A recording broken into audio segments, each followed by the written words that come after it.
नमस्कार, स्वागत है आपका बीटीवी न्यूज में। आपके साथ मैं हूं सना और आइए खबरों की शुरुआत से पहले एक नजर डाल लेते हैं हेडलाइंस पर। महाधिवक्ता कार्यालय का भूमि पूजन प्रदेश के मुखिया शिवराज सिंह चौहान ने किया। 35 करोड़ रुपए की लागत से बनेगा 8 मंजिला नया कार्यालय।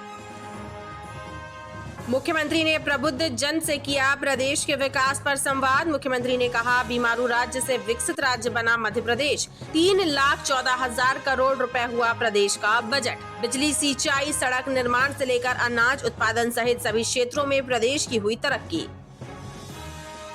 और निर्धारित सीमा से बाहर संचालित हो रही 3 शराब दुकानें सील। कलेक्टर के आदेश पर हुई कार्यवाही। क्षेत्रीय जनों ने ली राहत की सांस। महाधिवक्ता कार्यालय का भूमि पूजन करते हुए प्रदेश के मुखिया शिवराज सिंह चौहान ने कहा कि महाधिवक्ता कार्यालय सरकार और न्यायालय के बीच सेतु का कार्य करता है। इसका बेहतर होना जरूरी है।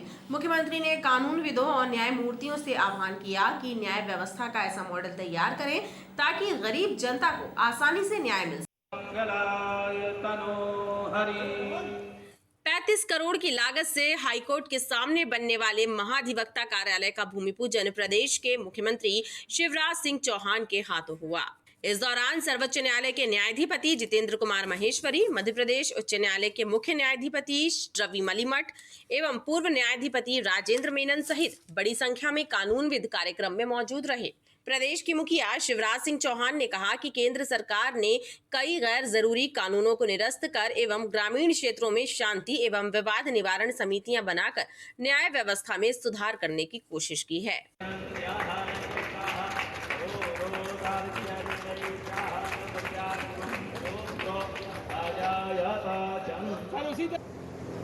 हमने पैसा मिला के गाँव में एक शांति और विवाद निवारण समिति बनाई, क्योंकि पैसा के नियमों में उसका प्रावधान है।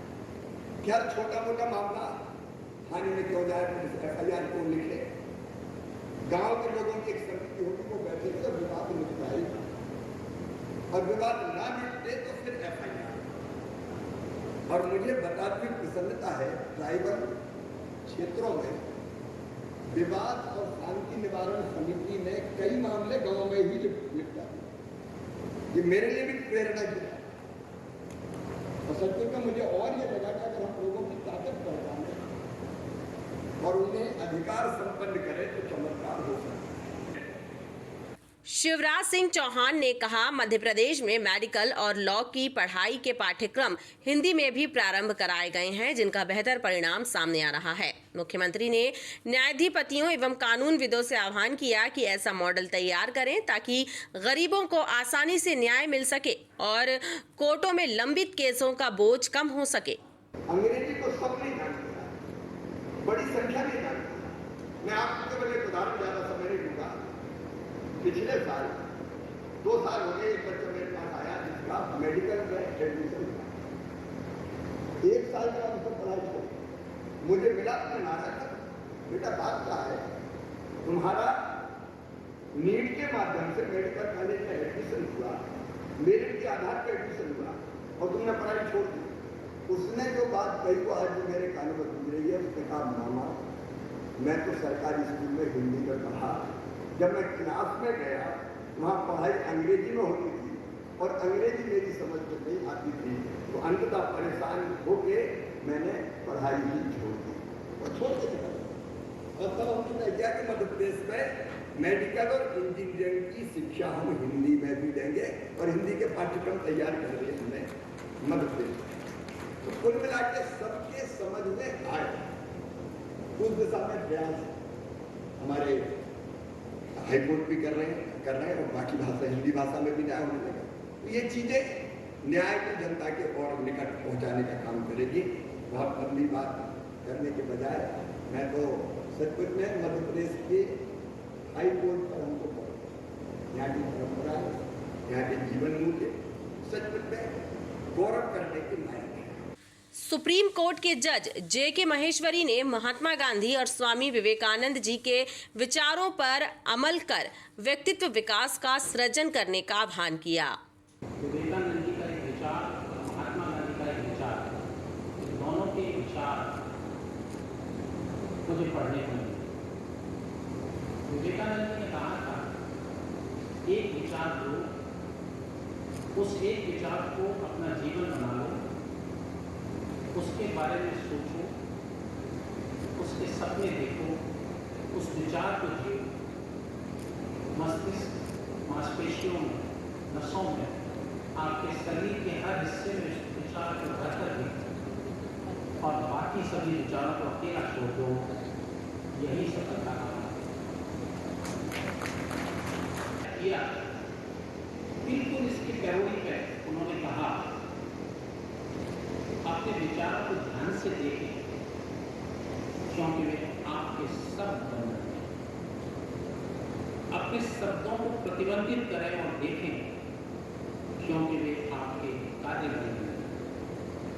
अपने कार्यों पर विचार करें और उन पर न्याय करें क्योंकि वे आपकी आदत बन रहे हैं। अपनी आदतों को पहचानें और उन पर नजर रखें क्योंकि वे आपके मूल्य बन जाएंगे और अपने मूल्यों को समझें और अपनाएं क्योंकि वे आपकी नियति बन जाएंगे। ये दो विचार पैरेलल महाधिवक्ता कार्यालय में नवसृजन का संकेत है। महाधिवक्ता कार्यालय से जुड़े अधिकारियों ने अतिथियों को बताया कि 35 करोड़ रुपए की लागत से बनने वाले इस 8 मंजिला भवन कार्यालय में कई विशेषताएं होंगी। वास्तव में ये न केवल संस्कारधानी जबलपुर के लिए, संपूर्ण मध्य प्रदेश के लिए गौरव के क्षण है और अत्यंत प्रसन्नता का विषय है कि सन 1956 के बाद, इतने लंबे अंतराल के बाद, और अपने जबलपुर को नवीन महाधिवक्ता कार्यालय के भवन की सौगात प्राप्त हो रही है और प्रदेश के लोकप्रिय और यशस्वी मुख्यमंत्री श्रीमान शिवराज सिंह जी भाई साहब, सर्वोच्च न्यायालय के माननीय न्यायाधीश श्रीमान जितेंद्र कुमार माहेश्वरी जी के द्वारा और अपने मध्य प्रदेश उच्च न्यायालय के माननीय मुख्य न्यायाधिपति श्रीमान रवि मलिमठ जी, श्रीमान राजेंद्र मेनन जी, सभी के आशीर्वाद से यह भूमि पूजन और शिलान्यास का कार्यक्रम संपन्न होने जा रहा है। ये प्रस्तावित भवन 8 मंजिला है और इसकी अनुमानित लागत 35 करोड़ रुपए के लगभग है। लाडली बहना योजना मध्य प्रदेश में प्रारंभ करने के लिए महिलाओं ने मुख्यमंत्री शिवराज सिंह चौहान का जोरदार अभिनंदन किया। वहीं शिवराज सिंह चौहान ने भी बहनों को भरोसा दिलाया कि उनके विश्वास को टूटने नहीं देंगे।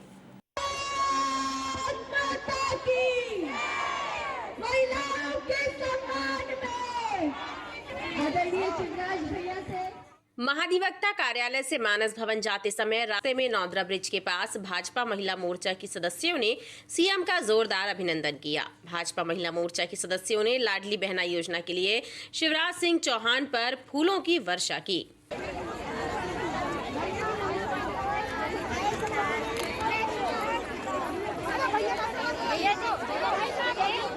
वहीं शिवराज सिंह चौहान ने सबको भरोसा दिलाया कि बहनों का भरोसा टूटने नहीं देंगे। पैसा आत्मविश्वास बढ़ाता है, पैसा इज्जत भी बढ़ाता है, सही बात है कि नहीं? पैसा अगर हाथ में होता है तो पूछ परख भी बढ़ती है, जरूरतें भी पूरी होती है और मान सम्मान और इज्जत भी बढ़ती है। और बहनों की इज्जत और सम्मान बढ़ाना मेरी जिंदगी का लक्ष्य है। अगर बहनों के चेहरे पर मुस्कुराहट आएगी तो मेरी जिंदगी सफल हो जाएगी। इसलिए ये हमने महिलाओं से आशीर्वाद ग्रहण करने के बाद मुख्यमंत्री अपने काफिले के साथ अगले कार्यक्रम के लिए आगे बढ़ गए।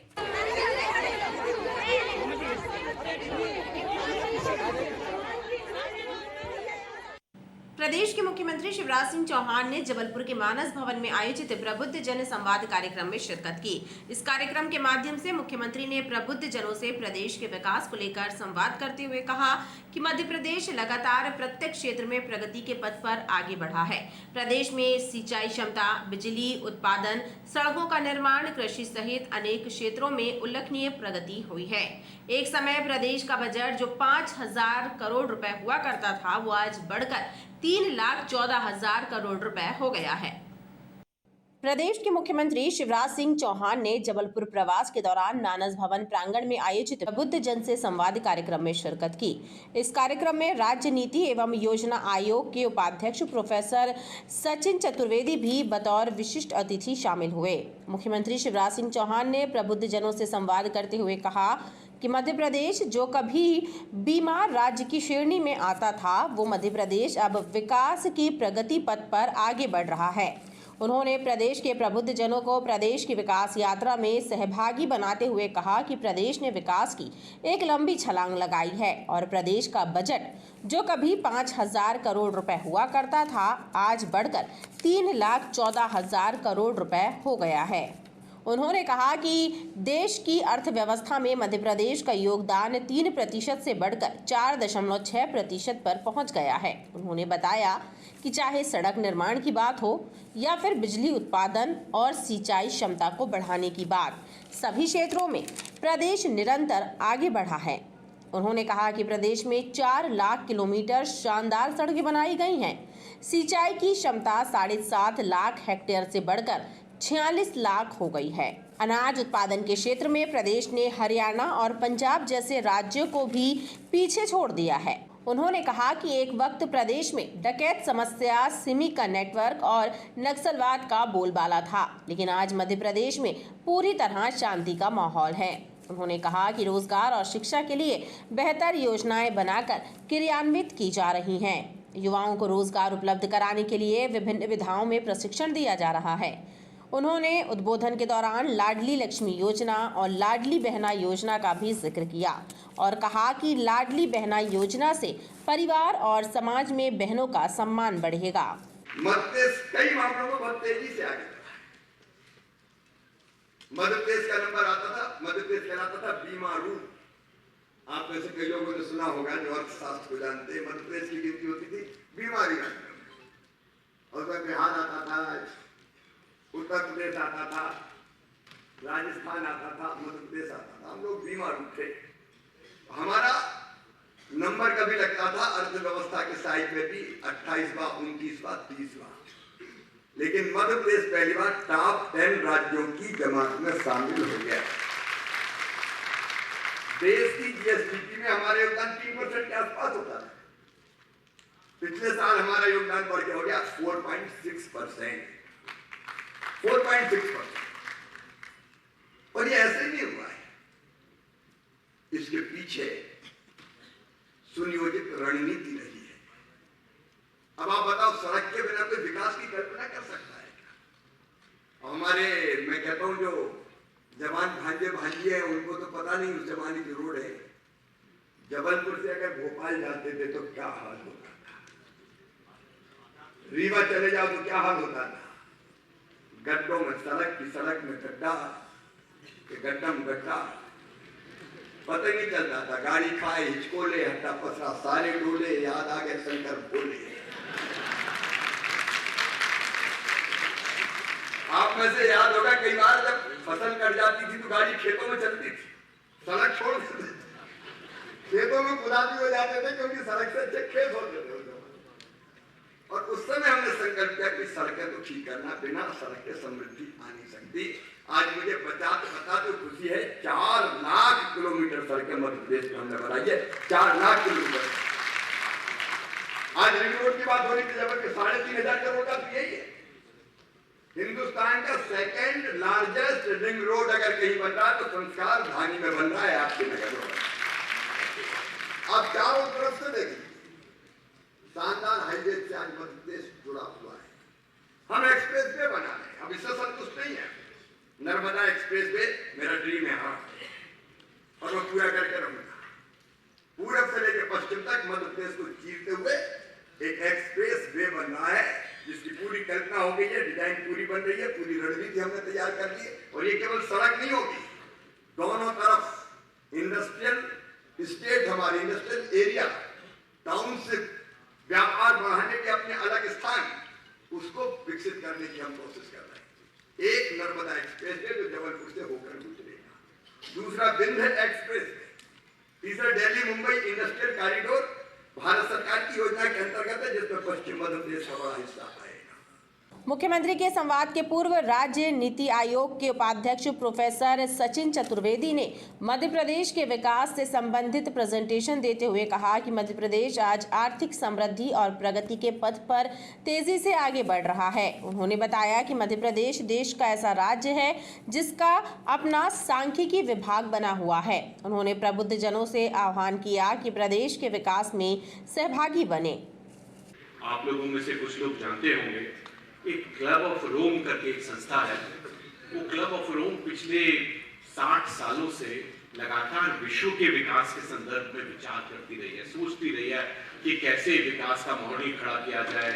हम लोगों ने सुना यहाँ पे जो कृषि का उत्पादन हो रहा है मध्य प्रदेश, आप जानते हैं, चावल के क्षेत्र में, पैडी के वीट के क्षेत्र में, गेहूं के क्षेत्र में एक महत्वपूर्ण स्थान ले चुका है। मध्य प्रदेश पंजाब और हरियाणा को पीछे छोड़ चुका है। और अभी हम चर्चा कर रहे थे, लगातार जो बासमती का प्रोडक्शन है मध्य प्रदेश में वो अब आगे बढ़ रहा है। तो ये जो एक महत्वपूर्ण स्थिति पर हमारा प्रदेश आ रहा है, जिस क्षेत्र में भारत आगे बढ़ रहा है, वहीं पे हम लोग देखते हैं कि अंतर्राष्ट्रीय स्तर पर भी ये विचार हो रहा है कि विकास कैसा होना चाहिए। कार्यक्रम के दौरान जबलपुर कलेक्टर सौरभ कुमार सुमन ने जिले में चल रही बड़ी परियोजनाओं और विकास कार्यों को मंच के माध्यम से प्रबुद्ध जनों के सामने रखा। जो महत्वपूर्ण सड़कें, बड़ी परियोजनाएं हमारे यहाँ रोड सेक्टर में है, उसमें जबलपुर के रिंग रोड से हम सभी अवगत हैं कि 3500 करोड़ से 118 किलोमीटर की एक सर्कल जबलपुर को घेरेगा। और इसी के अंदर भेड़ाघाट से सीधी कनेक्टिविटी, एयरपोर्ट से सीधी कनेक्टिविटी को भी आगे शामिल किया जा रहा है। लॉजिस्टिक हब की भी स्थापना इसी प्रोजेक्ट में शामिल है। और जो ये रिंग रोड जा रहा है, ये सीधे सीधे 170 गांव को क्रॉस करता हुआ जा रहा है।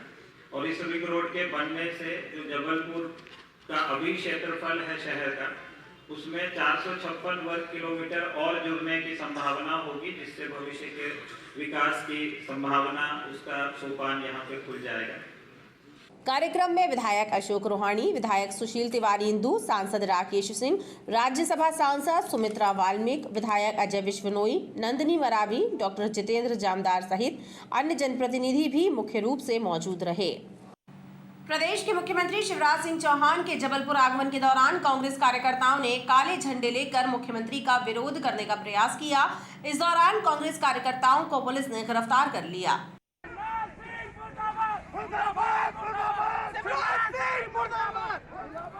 जबलपुर पहुंचे प्रदेश के मुखिया शिवराज सिंह चौहान को कांग्रेस के कार्यकर्ताओं ने काले झंडे दिखाने का प्रयास किया। कलेक्ट्रेट कार्यालय के समीप कांग्रेस के कार्यकर्ता मुख्यमंत्री को काले झंडे दिखाने पहुंचे, लेकिन पुलिस ने कार्यकर्ताओं को गिरफ्तार कर लिया। इस दौरान कांग्रेस कार्यकर्ताओं और पुलिस के बीच झूमाझटकी भी हुई।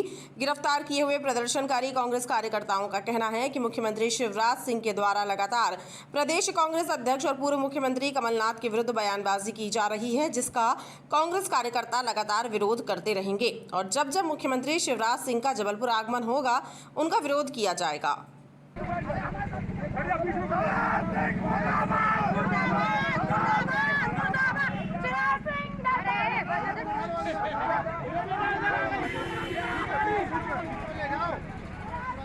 जबलपुर शहर संस्कार धानी में जिस तरीके से शिवराज सिंह जी आए और अपने प्रशासन का दुरुपयोग करते हुए, हम लोगों के ऊपर बल प्रयोग करते हुए पुलिस प्रशासन ने जिस तरीके से आज हरकत दिखाई है, उसकी घोर निंदा करते हम लोग आज काले झंडे दिखा रहे थे शिवराज सिंह चौहान को कलेक्ट्रेट के पास। उतने में पुलिस ने हम लोगों को धर दबोचा। जिस तरीके से शिवराज ने हमारे कमलनाथ जी के बारे में अनाप शनाप बोले हैं, उसका हम लोग विरोध करते हैं। आज एक मुख्यमंत्री जैसे पद में बैठ के आप ऐसे शब्द प्रयोग कर रहे हैं और इतने वरिष्ठ हमारे कांग्रेसी नेता कमलनाथ जी के लिए जो केंद्र में 40 साल से राजनीति कर रहे हैं, इसकी हम लोग कड़ी निंदा करते हैं। आज हम लोग ने शिवराज सिंह चौहान को काले झंडे दिखाए हैं और हम लोग इसके शिवराज सिंह को यहाँ पर हमें जब भी आएंगे काले झंडे दिखाएंगे, हम उनकी निंदा करते हैं। मुख्यमंत्री को काले झंडे दिखाने का प्रयास कर रहे कांग्रेस कार्यकर्ताओं को गिरफ्तार कर सिविल लाइन थाने लाया गया। ईसाई धर्म के महत्वपूर्ण पर्वों में से एक ईस्टर का पर्व रविवार को धूमधाम के साथ मनाया गया। इस अवसर पर चर्चों में विभिन्न धार्मिक कार्यक्रम हुए।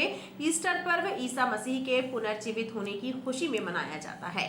ईसाई धर्म की मान्यताओं के अनुसार गुड फ्राइडे के तीसरे दिन ईसा मसीह दोबारा जीवित हो गए थे। ईस्टर को पुनरुत्थान दिवस भी कहा जाता है। रविवार को ईसाई समाज के द्वारा ईस्टर का पर्व हर्षोल्लास के साथ मनाया गया। इस अवसर पर चर्चों में विशेष प्रार्थना सभा और विभिन्न कार्यक्रम आयोजित हुए।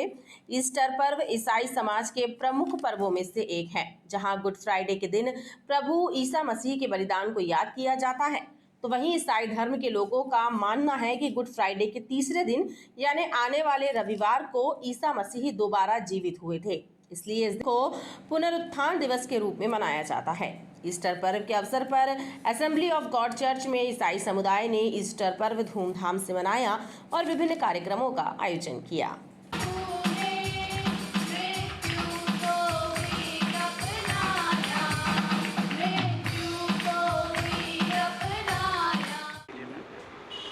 आज का दिन जो ईसाई समाज के लिए बहुत बड़ा दिन है। इस दिन में हमारे प्रभु यीशु मसीह ने सभी पापियों के लिए अपनी जान देकर तीसरे दिन जी उठे हैं और आज का दिन पुनरुत्थान का दिन कहलाता है।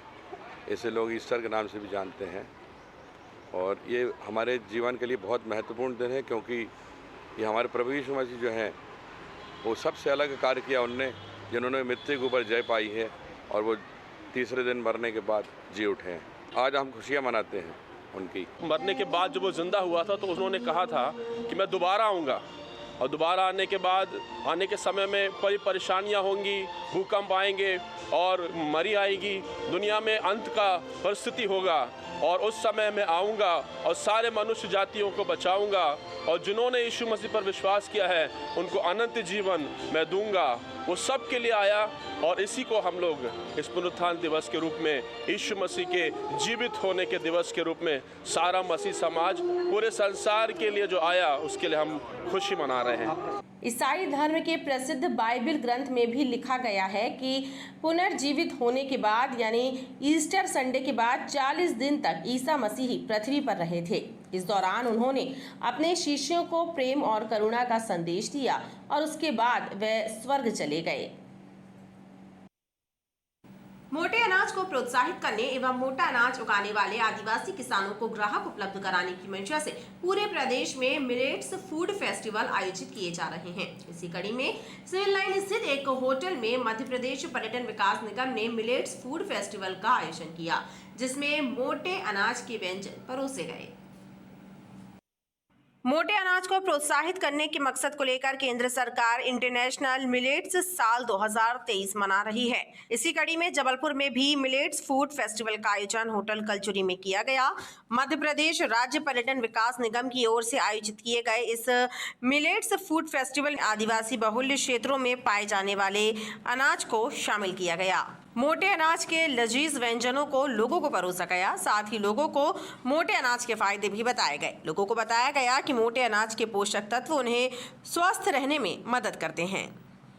देखिए, हमारे देश के यशस्वी प्रधानमंत्री जी ने पूरी दुनिया को ये संदेश दिया है कि दुनिया मोटे अनाज की तरफ जाए, जिसको उन्होंने श्री अन्न का नाम दिया, मिलेट्स की तरफ। और जब हमारे प्रधानमंत्री जी ने इस बात का आह्वान किया है देश के लोगों से, तो देश की उस आबादी को बाजार उपलब्ध कराने के लिए, विशेष रूप से जो आदिवासी अंचलों में रहती है, हमारी ड्यूटी बनती है। मध्य प्रदेश पर्यटन निगम के मुखिया होने के नाते मैंने ये तय किया कि मध्य प्रदेश पर्यटन निगम के जो हमारे 67-68 होटल हैं, उन सब जगह मिलेट्स लोगों को उपलब्ध रहेंगे।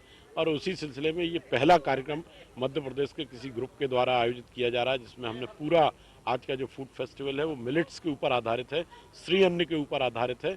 जो लोकल वोकल फॉर लोकल के तर्ज पे हमने इसको किया है कि उनको मार्केट मिल सके, उनको बाजार मिल सके और उनकी आय बढ़ सके, गरीब किसानों की मोटे अनाज की खपत बढ़ सके, और लोगों के अंदर जो बीमारियां हो रही हैं दूसरे अनाजों के कारण, मोटे अनाज से बीमारियों में भी कमी होती है। इसलिए श्री अन्न की तरफ अगर लोग जाएंगे तो ज़्यादा स्वस्थ भी रहेंगे और मस्त भी रहेंगे।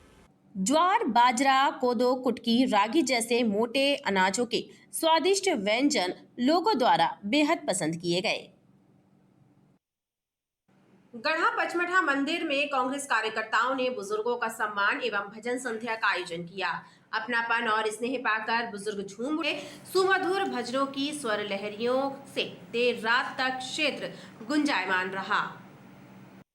पश्चिम विधानसभा क्षेत्र के पचमढ़ा मंदिर में कांग्रेस कार्यकर्ताओं द्वारा बुजुर्गों के सम्मान का कार्यक्रम आयोजित किया गया, जिसमें गढ़ा क्षेत्र के बुजुर्गों को सम्मानित किया गया। साथ ही उन्हें एहसास कराया गया कि समाज को उनके सानिध्य और मार्गदर्शन की सतत जरूरत है। कांग्रेस कार्यकर्ताओं ने कहा कि बुजुर्गों का अनुभव नई पीढ़ी को ज्ञानवान बनाता है।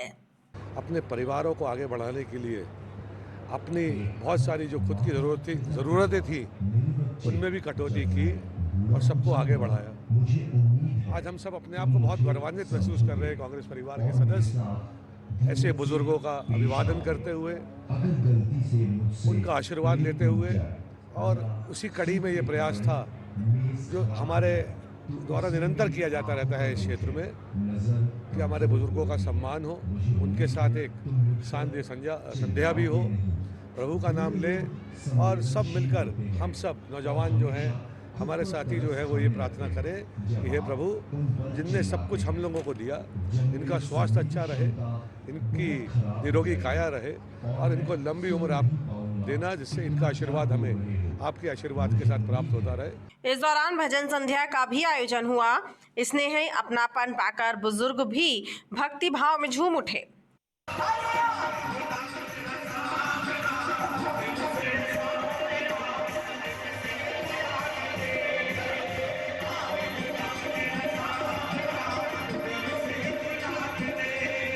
भारतीय संस्कृति को समृद्धि प्रदान करते हुए इस कार्यक्रम और भक्ति भाव के भजनों की देर तक पूरे क्षेत्र में गूंज रही। जिले में इन दिनों खेतों में फसल काटने के बाद नरवाई जलाने की घटनाएं सामने आ रही हैं। हालांकि शासन प्रशासन ने नरवाई जलाने वालों पर कार्यवाही करने के आदेश जारी किए हैं। बावजूद इसके नरवाई जलाने की शिकायतें सरकारी विभागों तक पहुंच रही हैं। जिले में खेतों में नरवाई जलाने की घटनाएं फिर सामने आने लगी हैं। नरवाई जलाने से आगजनी की घटनाएं घट जाती हैं और खेतों में फसलों में भी आग लगने की संभावना बनी रहती है, जिसे देखते हुए प्रशासन ने नरवाई जलाने वालों पर कार्यवाही के आदेश भी दिए हैं। दमकल विभाग के अधिकारियों का कहना है कि पहले से तो नरवाई जलाने की शिकायतें कम हुई हैं, लेकिन अब भी नरवाई जलाने की शिकायतें दमकल विभाग के सामने आती हैं।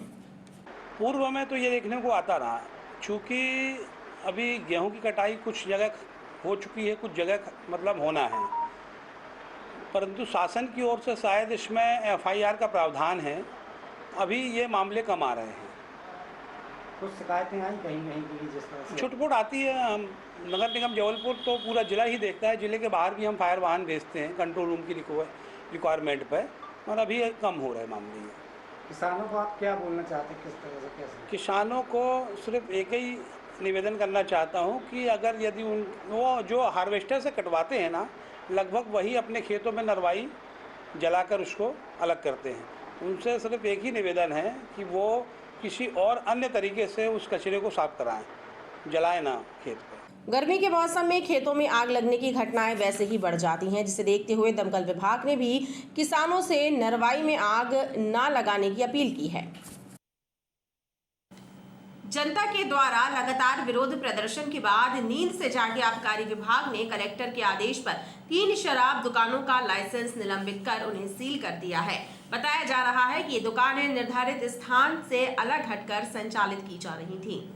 आबकारी विभाग ने कलेक्टर द्वारा जारी आदेश का पालन करते हुए अन्ना मोहल्ला, चंडाल भाटा और करमेता की शराब दुकानों को सील कर दिया। अधिकारियों ने बताया कि निर्धारित सीमा के बाहर इन दुकानों का संचालन हो रहा था, जिसकी शिकायतें कलेक्टर सौरभ कुमार सुमन तक पहुंची थी और कलेक्टर ने इन दुकानों के लाइसेंस निरस्त करने के आदेश जारी किए हैं।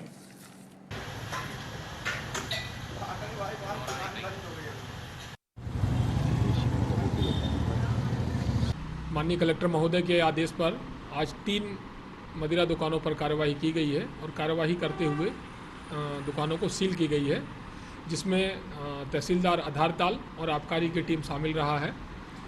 और दुकान सील करने का कारण रहा है कि कुछ लाइसेंसी जो है तो अपने मदिरा दुकान को निर्धारित परिक्षेत्र से बाहर खोल लिया था।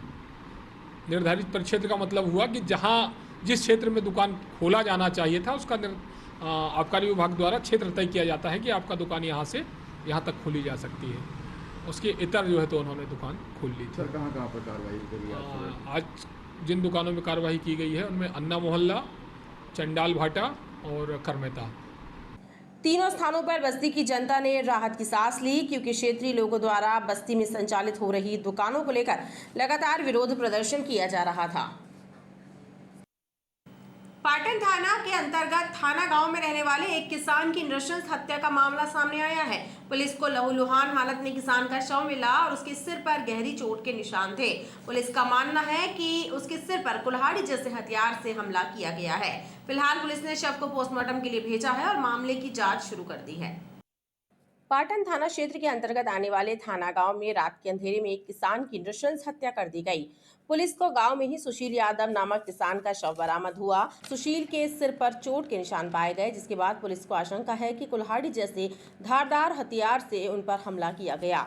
किसान को शनिवार की रात लोगों ने देखा था, उसके बाद ही ये वारदात घटित हुई। पुलिस देर रात सुशील को लेकर मेडिकल अस्पताल पहुंची, जहां डॉक्टरों ने परीक्षण करने के बाद उन्हें मृत घोषित कर दिया। एसडीओपी पाटन सारिका पांडे ने बताया कि संबंध में पुलिस मृतक के परिजनों और गांव के लोगों से पूछताछ कर रही है। पाटन थाना के अंतर्गत ग्राम थाना गांव है, जहां सुशील यादव रहते हैं अपने परिवार के साथ। आज शाम करीब 8:30 बजे ये गांव में निकले हुए थे और उसके बाद में करीब 1 घंटे बाद 8:30 बजे ये देखे गए हैं। उसके बाद ये मृत अवस्था में वहाँ पर मिले, जिनके सिर में काफ़ी चोट थी और उसके चलते उनको यहाँ मेडिकल लाया गया, जहाँ पर उपचार होते होते इनकी मृत्यु हो गई।